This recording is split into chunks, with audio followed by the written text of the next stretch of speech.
Hello and welcome to another Team Talk podcast by Celtic Down Under. I'm your host, Jarrod, and joining me tonight is Sean Connolly. How are you, Sean? I'm good, Jarrod. Thanks. How are you doing? Yeah, pretty good, mate. Technical difficulties, as we're both aware. Second attempt to get this thing going, so gotta love technology. It's supposed to make our life easier. But yeah, thanks for jumping on for a bit of a chat. So the whole purpose of these Team Talk podcasts is for us to learn a bit more about yourself as a Celtic fan, and we'll jump straight into it. So, Sean, how did you become a Celtic fan? Uh, it's interesting, really, isn't it? With a name like Sean Connolly, what choice did I really have? Growing up in Glasgow, you kind of have to go with one or the other. I was actually born in Aberdeen, but I moved to Glasgow when I was like 1 or 2. So I was kind of surrounded by it at school. With the Catholic schools as well. Like everyone's a Celtic fan. Dad's a Celtic fan. Uncles are Celtic fans. But when I was younger, I was actually a bit of a contrarian. So I went through like a season where I decided that I was an Aberdeen fan, just because I was born in Aberdeen. And that kind of extended to national team things as well, like where my dad was supporting Ireland at USA 94. And I thought, I'll just be, or was it Italia 90? I don't remember which one. But anyway, he's like supporting Ireland. And I'm like, I'll just support Italy because I just want to be different, just be a contrarian. So I kind of eventually grew out of that and just started. I think I really kind of started getting into Celtic around about Tommy Burns era. So it would have been after McCarry and Brady, and just about then when kind of my earliest memory and certainly my first games were going when it was Tommy Burns was manager. Fair enough. I thought when you said you were going to be a contrarian, I was going to like, so you went to Partick Thistle for a season or two. Well, I've always been, even as a lifelong Celtic fan, I've always supported kind of local teams. So when I went to university at Glasgow Uni, I would go to Partick Thistle games semi-regularly. And my friend played for Partick Thistle as well, Chris Erskine. So I used to go along and watch him. And then when I moved to south side of Glasgow, I was kind of going to Queen's Park games. And when I lived in the Highlands, I would regularly go to Ross County and Inverness Cali games as well. So I have always been, after Celtic, I've always picked up whatever my local team is as a second team. So Perth Glory then, huh? Yep, I've been to Perth Glory from years, and it's not been fun. It's I also support the Dockers, Fremantle Dockers, and I always think of that as like my karma for supporting such a successful team as Celtic. That my karma is to support Perth Glory, Dockers, etc. Oh, it's called the purple double for you, mate. Yeah. That's we always have the joke, like in my family, because I'm a Melbourne Storm fan, has purple as well. So I always have like every preseason chuck a multi on. Storm to win the flag, Dockers to win the flag. Never happened yet, but one day it'll happen, and I'll absolutely make some crazy bank. So fun You'd probably times. make more money just keeping that and putting it in the bank. In interest, yeah, probably. Yeah. It's the old joke about the Dockers, because of the dock thing, is what's the only ship that's never docked in Fremantle? The Premiership. Yep, there it is. Where's Liam for his the sound effects for Liam and stuff we could do? Nah, normally we boo for them. All right, Sean. So we've recently had a change of manager at Celtic. How do you look back on Ange's time at the club? Ange was fantastic, and I know like there's a lot of revisionism around it, but I actually tuned into it myself. I was trying to find the podcast recently to kind of sound grab it, but I'd kind of sounded out around about April that he sounded like he was leaving. So kind of read between the lines at that point. So I don't actually think there was any kind of level of betrayal there that some people feel, that they'll always feel anytime someone they love leaves. The same thing with like when Kieran Tierney left for like this mega millions move, and people are like, he's a rat. I'm like, come on, man. Like the guy's like just Career progression. yeah, like exactly. He's just got his 20 odd million pounds plus whatever sell on. He's going down to play in what describes itself as the best league in the world, against what is definitely contains the best players in the world, outside of maybe Real Madrid and Barcelona. And what, I didn't feel any problem with that. So in regards to Postecoglou leaving, I was upset, but I didn't have any grudge against him. And I'm just really delighted, to be honest, with what he did when he was here. And I think that he's kind of seems to be leaving a legacy, because obviously when Rodgers left the first time, a lot of that was around what was going on at the club broadly, and he seems to have come back happy that has changed, and I think that change has been driven by Ange, because let's be honest, when Lennon was given the job in the Showers, it was really just, it feels like whether he was given the job because he could be manipulated by Lawwell, or whether he felt that he owed Lawwell and therefore didn't want to rock the boat. Either way, Lennon wasn't going to develop the club. He was just focused on the team and performances and results. Whereas when Postecoglou came in, he obviously felt so strongly that the club needed to develop that. What's his name was gone within 3 months. I forgot the name. Tom Mackay. Don Mackay, that's the one. So Postecoglou was so unimpressed with him that he was gone, and it seems that he's done so much quiet, I don't know, maybe quiet, unseen change in the background that it's been enough that Rodgers has been persuaded to come back, and that we seem to be running as a professional outfit, regardless of whether Ange is here or not. So, and then look, that's without me even touching on how good the football was and how successful he was. But yeah, he came in a dumpster fire and has turned us into what looks like not a Ferrari, but I don't know, like maybe a really nice Subaru, something like that. Yeah, Ange did come in and modernise the football club. That's probably the easiest way I can sum it up. But you just mentioned with Brendan Rodgers coming back to the club. So what are you looking forward to the most with Rodgers back at the club? Anything in particular, or just seeing how it all plays out in general? I'm optimistic that we can see some improvement in Europe, and I know that's the kind of background noises that have been leaked to fan media, is that Rodgers is here to succeed in Europe. But one thing I was thinking about just this morning and last night actually was I saw that Sporting Lisbon signed that player from somewhere in the English Championship. Do you know who I'm talking about? Striker, 24 million euros. And I'm like, is that the market that we might be, because that's their record signing, like obviously, but we should really be, we're in the same financial level as Sporting Lisbon.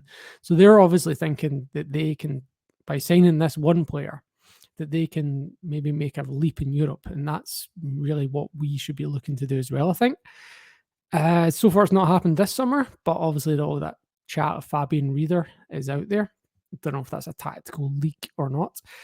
But if we could get that, if we break our transfer record at some point, that's, to me, that's a signal of intent. But what I really want is the infrastructure to develop while still maintaining domestic dominance. But the real marker of whether we're progressing or not will be how we do in Europe. If we get the hotel, great. Like if we start maybe even redevelop the main stand, fine, great. These are all things that long-term health of the club. But I think the headline of progress will be, the marker of progress will be Europe, and the headline of intent will be if we break the transfer record, and that's what I'm hoping. But other than that, if Rodgers can maintain the status quo around how we're playing football and how we're progressing, that'd be great too. So we talked about the club structure briefly just then, where you were talking about mentioned Don Mackay and with Ange coming in and setting it up and everything. So I want to get your take on the current club structure. So the work Ange did to get it to where it's at, with Rodgers coming in, with how it currently is. Are you happy with that, or do you think there's certain things that need improvement?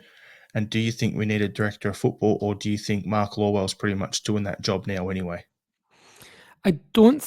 So I was thinking about this last night, not because it was in the run sheet, just coincidentally, and because Mark Lawwell, Brendan Rodgers has come in and we've signed these two players. So yes, he's signed off on them, but there's no way he's scouted these players or spent too much time looking at them.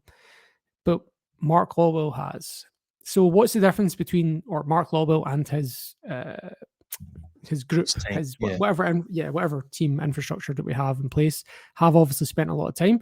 Marco Tilio alluded to that when he came in, said Celtic have been looking at him for years. Now, Marco Tilio was at a City Group team. So it seems like we're almost an offshoot of City Group now. And that seems to have benefited us in the last 2 years because, and look, you can like that or not, but when you compare it to what we had before, which was signing players like Marian Shved and Brendan Rodgers, like who is this player? I don't even Of need this player. 1,000 wingers. Yeah, like it's an indictment of the system that we had before, which was just, I mean, remember the leak, the transfer list that was leaked that had Ivan Toney in it? So that was what we had. We used to have Neil Lennon, John Kennedy, and Peter Lawwell sitting around the table with a list of names on paper. And now we've got Lawwell and his team and their contacts in the City group, and it is a much more, it appears from the outside, despite the fact that most of it happens behind the scenes, it appears that is a much more professional and efficient setup. And what's happening as a result of that, short-term evidence, we've not had a long-term view on it, but what appears to be happening from that is that we're having a much higher hit rate with players than we've had in the past. And everyone's given Ange the credit for that so far. So what I'm waiting to see with the likes of Holm and Tillio is this Ange?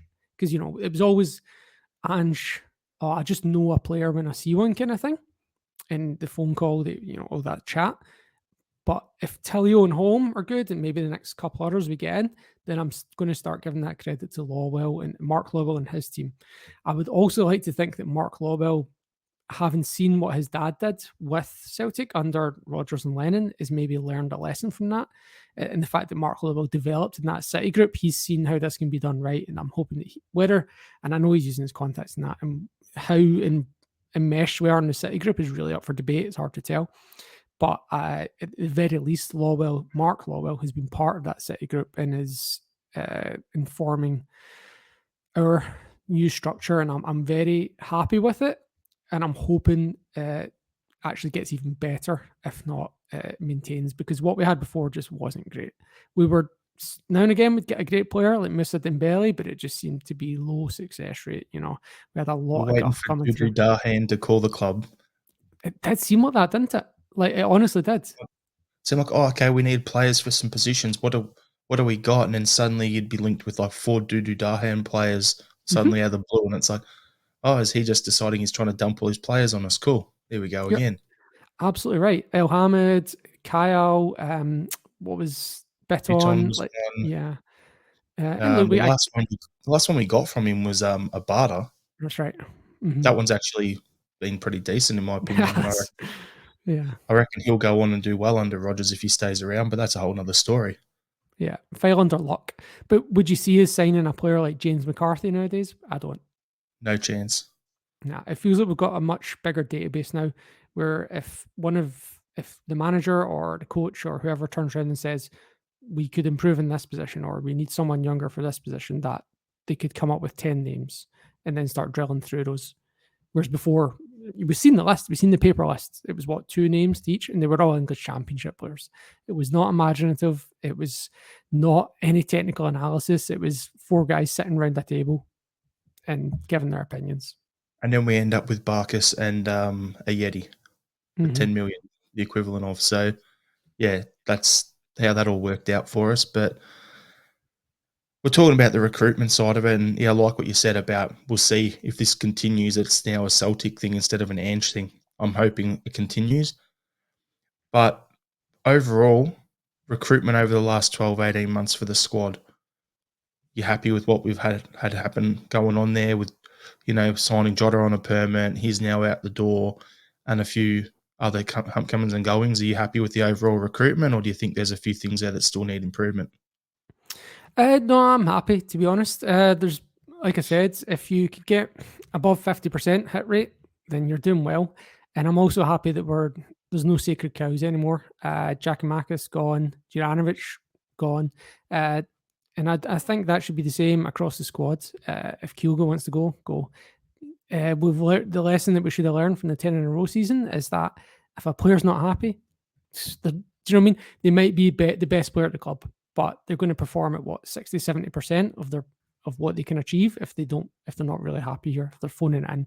If they see that this level is beneath them, they're going to perform down to the level that they see this as being at. So I think that churn and burn has to happen.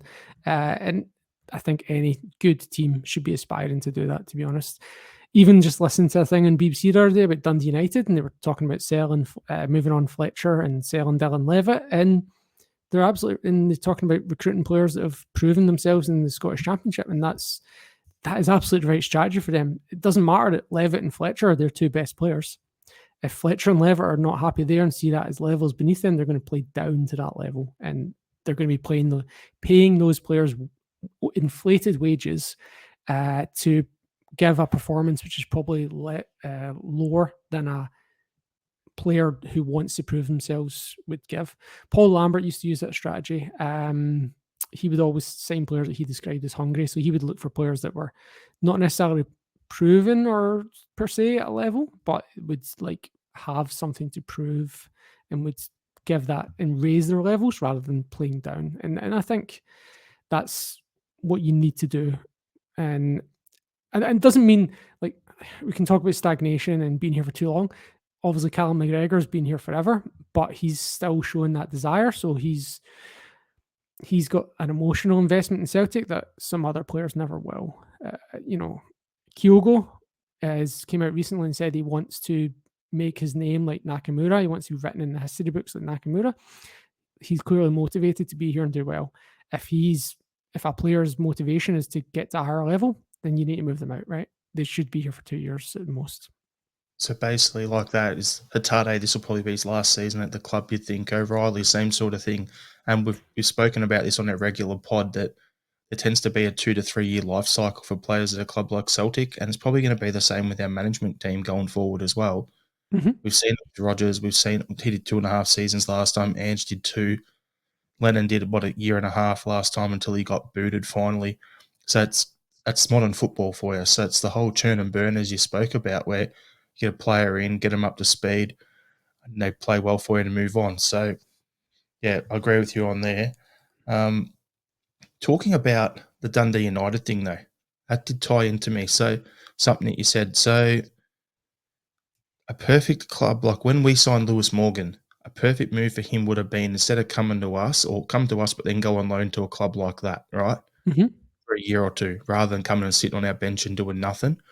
So that's probably something we could look at as well in terms of we struggle with the domestic quota for Europe.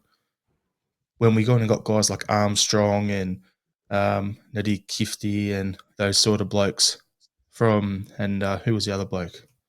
Mackay Stephen, those sort of blokes. When we went and recruited all them back in the day, they were guys who had played at those lower levels, worked their way up to Dundee and we signed them all from there. So it's something that we need to look at as a club, but I don't want us just signing players because they're Scottish. They've got to be good enough. Yeah, no, definitely. But and look, this is a Scotland-wide problem where we can develop players that are great up until 18, that they compete in all these world and European championships, and then they don't after that. Now, if you want to look at why that is, just look at the last Euros. Okay, the semi-finalists in the last Euros, in their domestic leagues, they all have B teams of their top clubs, which can compete up to the second tier. So that includes Croatia. I can't remember. I've not researched in advance, but I checked in the past, and I think there's maybe seven leagues in Europe that have that sort of thing. So it's definitely not widespread, and obviously Scotland doesn't have it, and there's massive resistance to it, which is why it's not happening. But it seems that if you want that 18 to 21 development, that you kind of need that sort of thing. That's just the way it is right now. Who's the best team for burn and churn and the whole of the world? Benfica, right? And they're the model that everyone aspires to, outside of obviously the cash cow teams that have a very different model. But for teams that are developing players, that the kind of the holy grail of that is the Benfica model, and they have a team in the second tier, right? Benfica B, as well as farming out players. So I think unless the Lowland League is not the level, we can't attract. So say, what's his name? Max Johnson, the one that's at Motherwell, right? So he's going to go over to Austria, right? Maybe Josh Doig, for example. These sort of players, we tried to sign Hickey back from Hearts. All of these players, if we had a team in the Scottish Championship, then these players probably would have been happy to develop in a Celtic B team at that level, and then with the hope of coming up. So say, rather than us sending them out on loan to Aberdeen, for example, we could have been developing them in the second tier and then have them back in the first team the next season. And that's the Benfica model. That's the Croatian teams like Dinamo Zagreb, that's what they do. Real Madrid, Barcelona, this is what they all do, and this is why they have successful youth development. Now, England don't have that. Okay, so why? What are they? They're obviously their modus operandi is just to spend stupid money on players and to have a million youth players on stupid money and then send them on loan to use farm leagues in Belgium and Netherlands. Do we want to do that? How many youth players do you see coming through in England? It's not many. For me, it's one where I don't like the English system.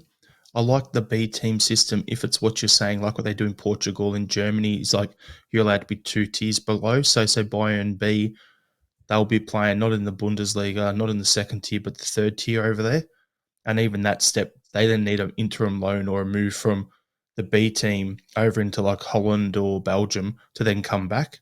So there's even, like we saw it with Tillman, for instance, at Bayern going to playing at Sevco for the last year to bridge that gap. And we're seeing it now with our boys that we had who went across there.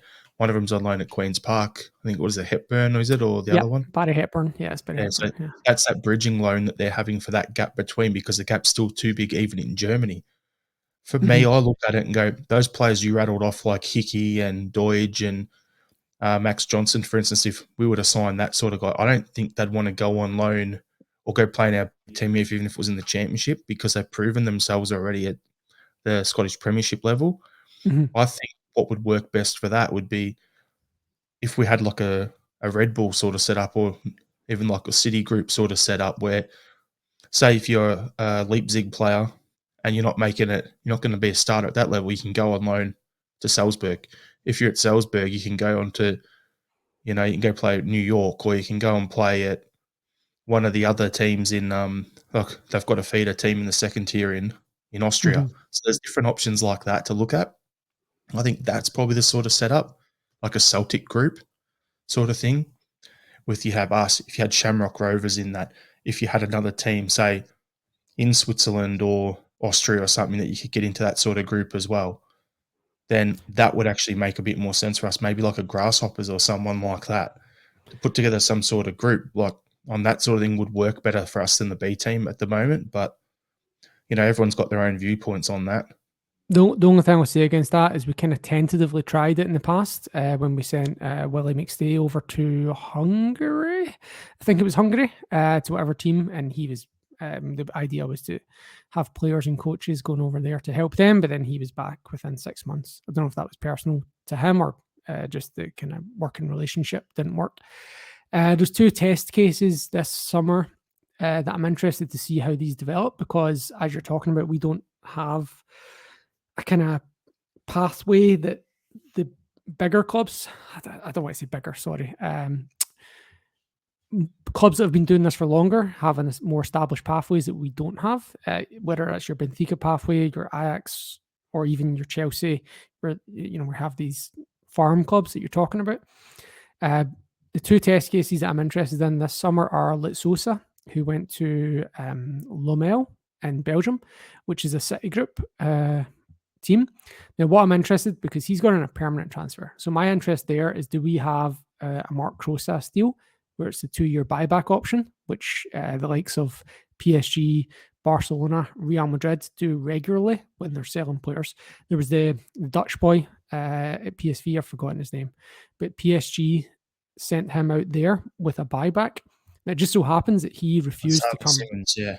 Yeah, he refused to come back, but it was a dirt cheap buyback option, and he refused that deal. And PSV are going to sell him for whatever stupid money now. But that might, I think that I would hope anyway, at least that's because when we're selling our best B team players, like Sosa, for example, we're selling him. We're not loaning him out. We've sold him. Okay, so that is either a failure of our system, or we're trying this new model of the buyback. They didn't announce a buyback, and that's because I'd say that's out of respect for the other team, which is good. You should be doing that. You should be professional and making friends.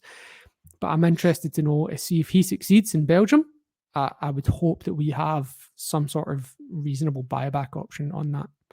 And the other test case that I'm interested in is Adam Montgomery, who's gone to Fleetwood Town for a year. So he, by all accounts, did as well as any player could do at St Johnstone last year and was an absolute star of that St Johnstone team. He didn't play against us, obviously, so we didn't really get to see it. I saw him one game against Sevco and he did well. But by all accounts of St Johnstone fans, he was exceptional and one of their best players last year. Is Fleetwood Town a step up? What's going on here? I'm not sure about that one. I don't get what's going on there. The other one for me to keep an eye on is what's his name? Oluwayemi over in Ireland. Where I was talking about the Celtic group thing. Where's he at Shamrock Rovers, is he? I can't remember. I can't remember what team it was, but as far as I know, he isn't getting a game. Yeah, and that's the one for me to keep an eye on, because if I mentioned earlier about doing like a Celtic group sort of thing, and you want to check if that league is of the right standard for us. So if he's not getting a game there, is that too big a jump for him, or was there more at play here? Who knows? Yeah, that might be telling. You're right. It might be that these are not just development moves, but test case moves. Like if you can't compete at that level, like when we put Johnny Kenny to Johnny Kenny went to Queen's Park and couldn't get a game, right? And that was when they were in the third tier. No, wait, sorry, no, it wasn't. It was second tier. Second tier. And it was also like when we did with Connor Hazard. We had a look at Helsinki, for instance. That's another one that we could link up with the Scandinavian sort of league, except their leagues are out of sync to ours. So like we tried it up there as well. But anyway, we'll touched on it before about Sean, go on. The only way we're going to have talent that's top talent is if it's Scottish. We're like the top talent is not. It's going to go to Man City. It's going to go to Real Madrid. It's going to go to Barcelona. Lionel Messi moved from Argentina to Spain when he was it 8, somewhere between 8 and 12. Anyway, like basically whatever age he was. So we can't do that. Like we're not going to compete with Real Madrid and Barcelona for the obvious talent at that age. The only way we're going to get players that are going to be Champions League quality is if at that age, as if they are Scottish.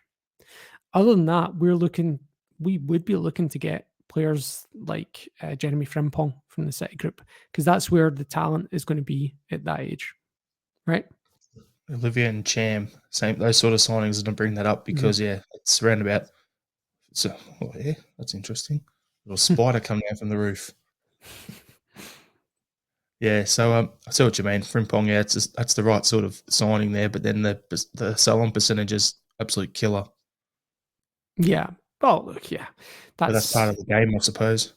Yeah, and don't do what Sevco did and make it 10% of profit. That was silly. Brilliant. So we touched on earlier about the recruitment model and, players staying for 2-3 years.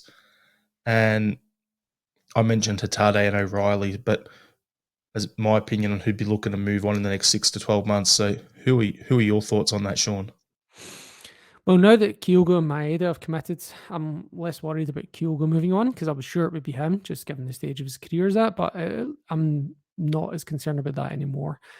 I think, Hatate and O'Reilly are the obvious ones, aren't they? And Abada is the other one that's still kind of there because of his age. Same with O'Reilly.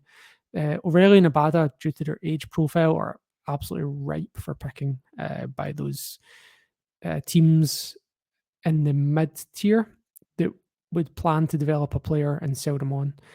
Your Southamptons. Not Southampton now because they're in the Championship, but Brentford. The old Southampton pathway, in other words, like the one Alma and Virgil sort of moved down there, and then off they go. Yeah. And then they move on to a top 6 or whatever, top 2 in Spain after that. And that's why O'Reilly and Abada would be the ones I would expect. O'Reilly in particular, because he would count as a UEFA quota in England. Abada I don't think would count anywhere, but that's that is what it is. Hatate, obvious talent as well, and teams like to pair some players together. And what's interesting as well, there's a lot of Korean players on the move at the moment. I think PSG and Bayern Munich just signed a couple of Korean players, so I wouldn't be too surprised to see or Alistair Johnson moving on this time next summer. But in the immediacy, I would expect O'Reilly, Abada. I'm actually not overly sure about Hatate because of the age profile, but certainly talent-wise and Carter Vickers, I think, is a definite danger to be picked off as well. I Not think the only Starfelt. I think the only thing with Carter Vickers that could go against him at that top level is his height, and that he's just a like 6 foot. I think Yeah. that's the thing that's going to stop him going all the way to the top. Every other part of his game, I would put up there with the standard we saw from Virgil when he was at the club. The difference is Virgil was like 6'4", 6'5", and even Chris Eye was 6'5", and then you've Mhm. got Carter Vickers at 6 foot on a good day.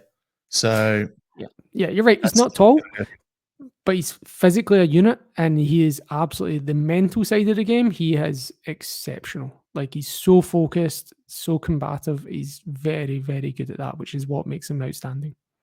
And then we've got your mate Starfelt there, who has the height and the thing that Carter Vickers wish he has, but he doesn't have that same physicality about him.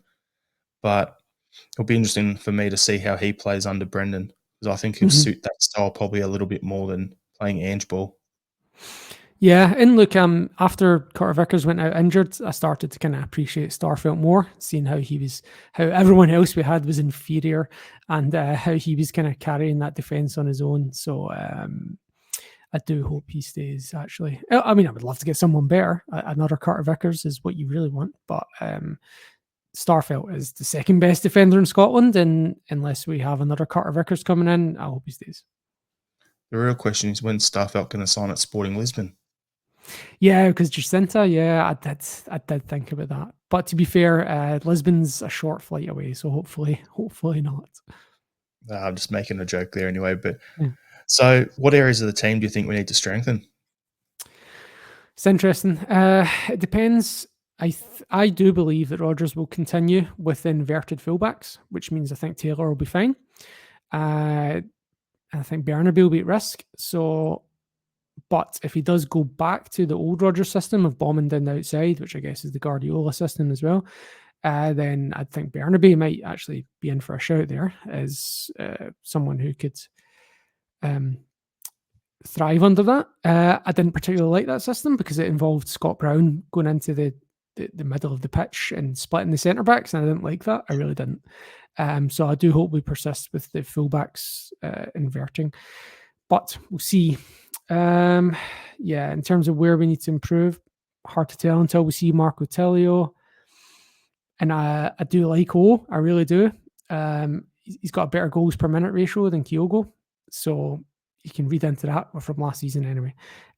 Read into that what you will, and yeah, I mean, this link with players like McTominay and Reader, that's what interests me, because we have a very good team that can compete / dominate domestically, and I'd be interested in just that next level of quality. That kind of player, the FIFA player that's like in your mid 80s range, 83 to 85 kind of rating on FIFA. That's who we should be targeting, whatever position that is.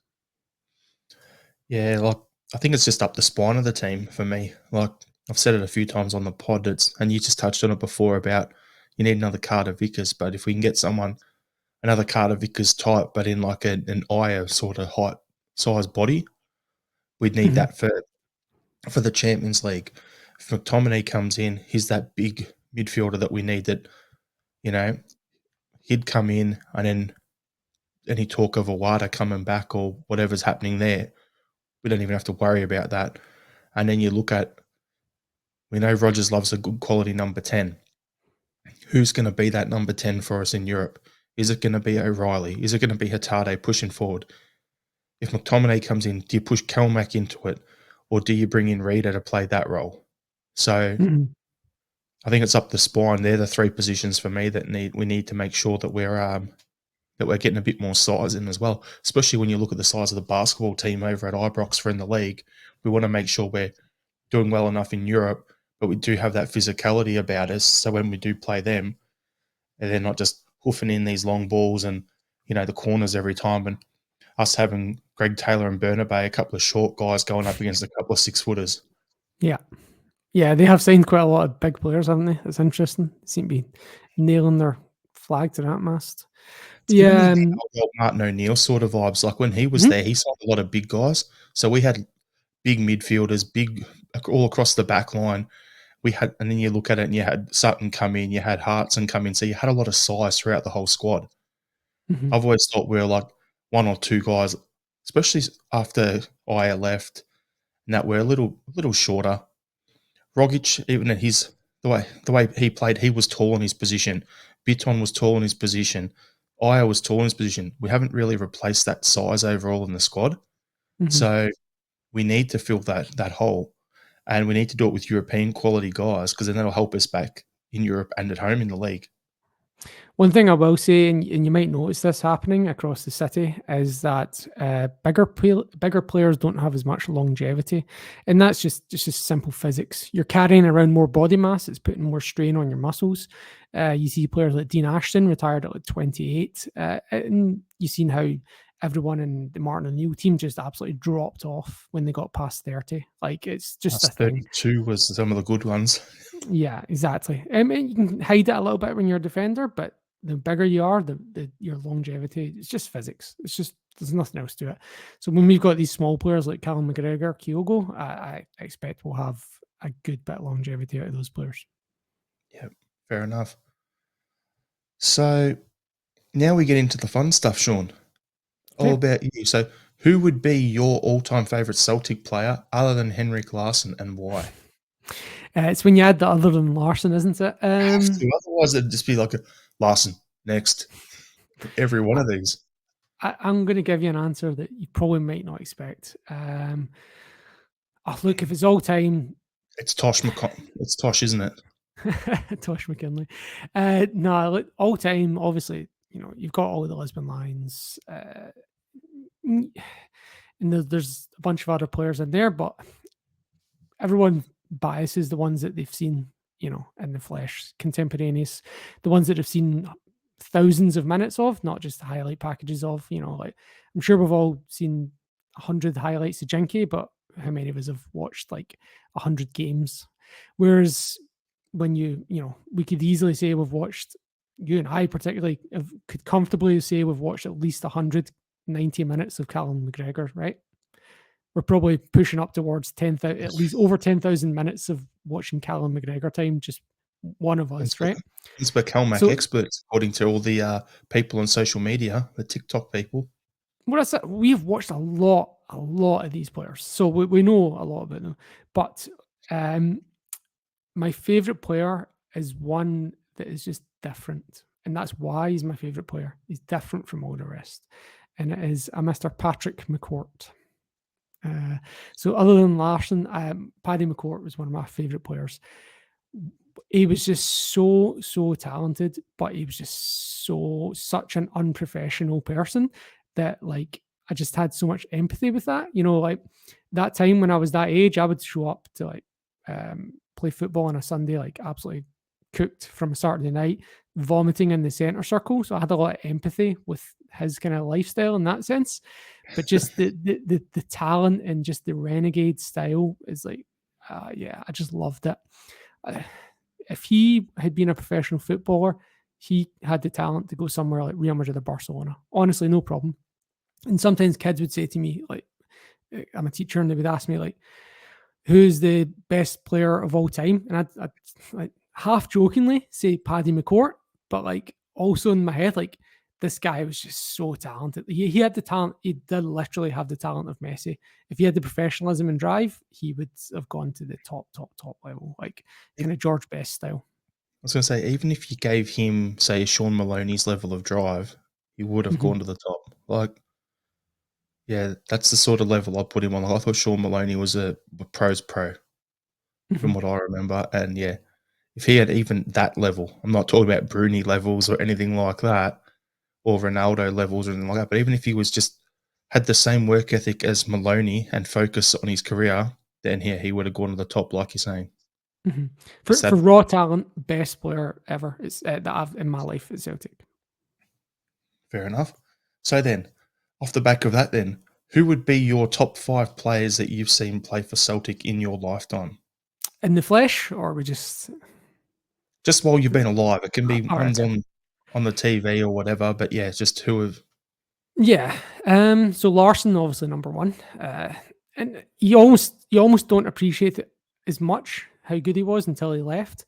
So like when you see him coming off the bench for Barcelona and turning around, so Arsenal 1-0 up, Champions League final, Larsson comes off the bench, sets up the 2 goals.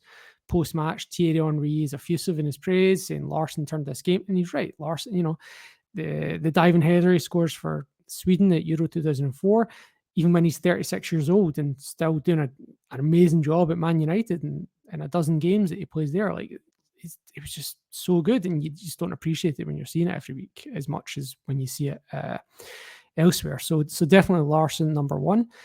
I'm not going to put Mr. McCourt in because look, he was like to be frank, he let the team down with a lot of the time, but also despite the fact he was the most talented. Best players, Di Canio I loved Di Canio. He was brilliant. And again, one of the things is when he goes, you see it even more. Like that volley he scored for West Ham.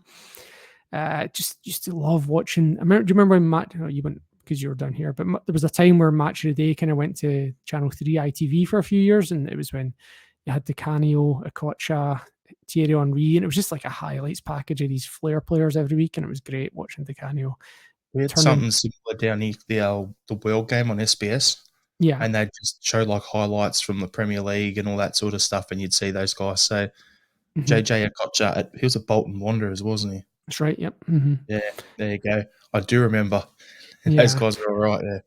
But that was, to me, that was when football peaked, when you had Henry, Okocha, Di Canio doing their thing. And then it's just became, since Mourinho put his mark on the game, it's not been the same. Robots. But, yeah. And look, that's when Mavericks in the game. Mourinho football is winning football. It's just not as enjoyable, but it's, it is. And I think that Postecoglou was a pushback in that while being winning, and that's why I enjoyed Postecoglou so much. It was a little flashback. After Larsson and Di Canio, Stan Petrov was great. And it's, who else would you have after that? Van Dijk was probably one of the best players. And yeah, I'd have to put Callum McGregor in there. Is that 5? Larsson, Di Canio. Larsson, Di Canio, Van Dijk, Petrov. McGregor, Petrov. Yeah, I think that's probably 5. You're tempted to put Sutton or Larsson in, but their physicality was such a part of their game that it's hard to kind of, I don't know. Yeah, I think that's my 5. Happy days.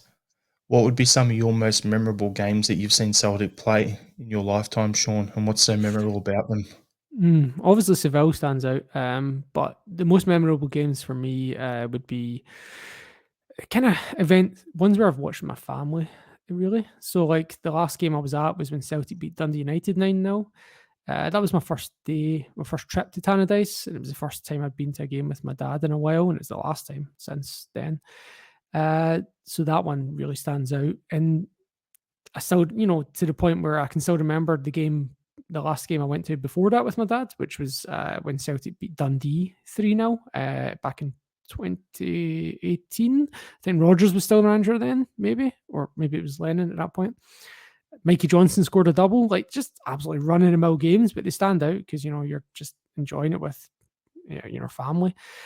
And yeah, the game when we won the double treble, that one when Encham and McGregor scored in the cup final against Motherwell, that stands out for me as well. Again, similar reasons. I was watching it in a pub in Edinburgh again with my dad, and like that's, to me, those games stand out to me more. The ones where I've kind of watched it with friends and family more than what Celtic. So when you combine the two things, I guess, like Celtic doing well, having an exceptional result, and then sharing that moment with friends and family, or the games that kind of stick out in my mind more. That's good to hear. Did you hear Paul's one from his Tim Talk the other day? No, not yet. You got to wait for that question on his one, and if you haven't checked it out, it's on the channel and everything. Yeah, about his mum, chasing down I think it was Billy Connolly or something like that, and ran into the back of a police horse. There you go. One that always stands out in my mind as well is the 6-2 game, and not because it was a 6-2 game. It was because, again, I was going, like, back then we didn't have satellite TV or anything like that in my house, and so you'd always have to try and find a pub that let kids in, because I would have been, what was that, 2000? So I would have been 13, 14, something like that. So me and my brothers and my dad would always have to try and find a pub that let kids in to go and watch the game. So we're heading towards this pub. We're running late, and I'm like telling my brothers, "Oh, come on, hurry up! We're going to be late. We're missing kickoff." And my brother's like, "Oh, we're only 10 minutes late. What are you going to miss?" And we walk into the pub, and it's 3-0 to Celtic, and I just turn around and death stared him, and he's just looking sheepish, like absolutely eating his words. And then the next goal that goes in is Rangers, and then they score a second one that gets disallowed, and I'm like, Ryan, this is your fault. Yeah. You know, the whole like you think that you're influencing the game somehow by your actions away from the game. Yeah, it's funny how people think that. I remember growing up, like my older brother was like that with the local footy over here. He's like, "Oh, I got to wear the same shoes because I wore them last time we won by so much." And I'm like, "Yeah, because the player is, kicking that goal because you're wearing certain shoes." Yep, cool, totally. It's funny how it works. So. Yeah, the Always Sunny in Philadelphia episode. Have you seen that? No. Wear something green, drink something eat something yellow, drink something brown or something. I can't remember. And it's like he ends up like trapped, so he has to drink his own piss and stuff like that to try so that the team will win. And he's like claiming victory. It's so funny. Oh, jeez, haven't seen that, and I don't really feel like I want to. You should, because it really makes you realize how ridiculous all the superstitions that we, sitting in this seat and wearing this top, and like, I do it myself, like, oh, I need to wear this top because we've not lost the game wearing this one, and that sort of thing. My mum had the best one. It was always, I have to listen to the certain radio station on the drive in. Yeah. And I'm like, okay, cool. And some of the songs on there just be like, I'd probably be more awake if I was in a library. It just gives you a little tiny feeling of control over something that's totally out with your control. And it makes it 100%. Yep. All right. Last question for you, Sean. Other than Messi and Ronaldo, imagine that we are in a crazy world where we've got Scrooge McDuck money, so there's no one around telling you, we can spend whatever amount we want on wages, players, whatever. Who would be the one player in your lifetime that you've seen play that you wish could have signed for Celtic? So you're saying money and it is no object? Money. Money is no object, but it can't be Messi or Ronaldo. Ronaldinho, easy. So again, that was what we're talking about. The kind of before football got boring. It was back when, again, Ronaldinho, 2002, when he scores that goal at the World Cup where he lobs David Seaman. I got to see Ronaldinho in the flesh when he played at Celtic Park. That was amazing. He was just special.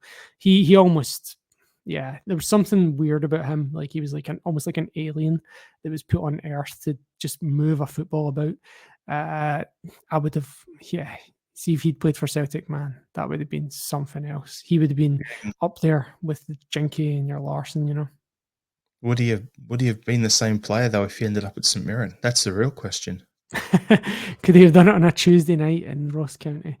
Yeah, I actually had on back of one of my Celtic tops, I had Sean Aldinho on the back. Like I idolized Ronaldinho. Like he was he was special.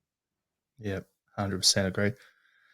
Thanks, Sean, for having this Tim talk with us. Really enjoyed getting to know a bit more about your life growing up watching Celtic and everything. You'll find Sean on our podcast on the regular. We'll be back to our full schedule of podcasts in the next couple of weeks. So until then, thanks, Sean, and hail, hail. Hail, hail.